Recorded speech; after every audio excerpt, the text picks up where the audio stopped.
ইরানের বিরুদ্ধে যে কোনো পাল্টা হামলা চালালে এর পরিণতি হিসেবে ইসরায়েল ও তার মিত্র মার্কিন যুক্তরাষ্ট্রকে অপ্রচলিত অস্ত্রের মুখোমুখি হতে হবে বলে কড়া হুঁশিয়ারি দিয়েছে তেহরান।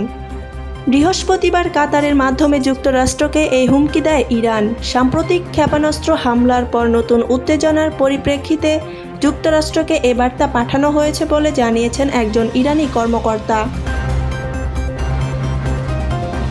তেহরান এক বার্তায় যুক্তরাষ্ট্রকে জানায়, একতরফা সংযমের সময় শেষ হয়েছে এবং তেহরানের জাতীয় নিরাপত্তার প্রয়োজনীয়তা পূরণ করতে ব্যর্থ হচ্ছে।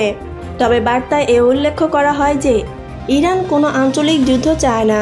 ইসরায়েল বর্তমানে দক্ষিণ লেবাননে স্থল অভিযান পরিচালনা করছে এবং বৈরুত সহ লেবাননের বিভিন্ন স্থানে বোমা হামলা অব্যাহত রেখেছে। ইরানের ধৈর্যেরও একটা সীমা রয়েছে উল্লেখ করে সামরিক বিশ্লেষক এলিয়াহ ম্যাগনিয়ার বলেন, ইরানের সামনে এখন দুটি পথ খোলা হয়, তাদের মিত্রদের পরাজিত হওয়ার অপেক্ষা করা নয়তো এখনই যুদ্ধে অংশগ্রহণ করা। দুদেশের মধ্যে চলমান উত্তেজনার পরিপ্রেক্ষিতে আঞ্চলিক নিরাপত্তা পরিস্থিতি আরও জটিল আকার ধারণ করতে পারে। ইরান একে বার্তায় স্পষ্ট জানিয়ে দিয়েছে, ইসরায়েল নতুন কোনো হামলা করলে তার প্রতিক্রিয়া হবে অপ্রচলিত। এতে পুরো অঞ্চলে সহিংসতা বাড়ার আশঙ্কা রয়েছে। অপরদিকে লেবাননের সশস্ত্র গোষ্ঠী হিজবুল্লাহ ও ইসরায়েল পাল্টাপাল্টি হামলা চালিয়েছে। ইসরায়েলের সেনাবাহিনীর দাবি, 24 ঘণ্টায় বিমান হামলা ও স্থল অভিযানের সময় সংঘর্ষে প্রায় 100 হিজবুল্লাহ যোদ্ধাকে হত্যা করেছে তারা।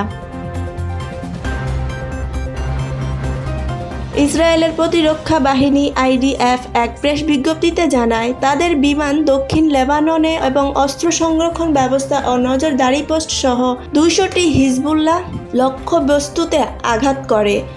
এছাড়া বিনতেজ বিলের পৌরসভা ভবনে হানা আঘাতে প্রায় 15 জন হিজবুল্লাহ নিহত হন।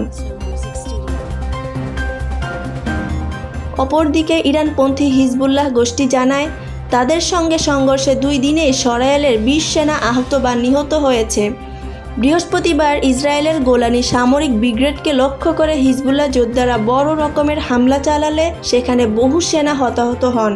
এসব সেনাকে হেলিকপ্টারে করে সরিয়ে নেয় ইসরায়েল।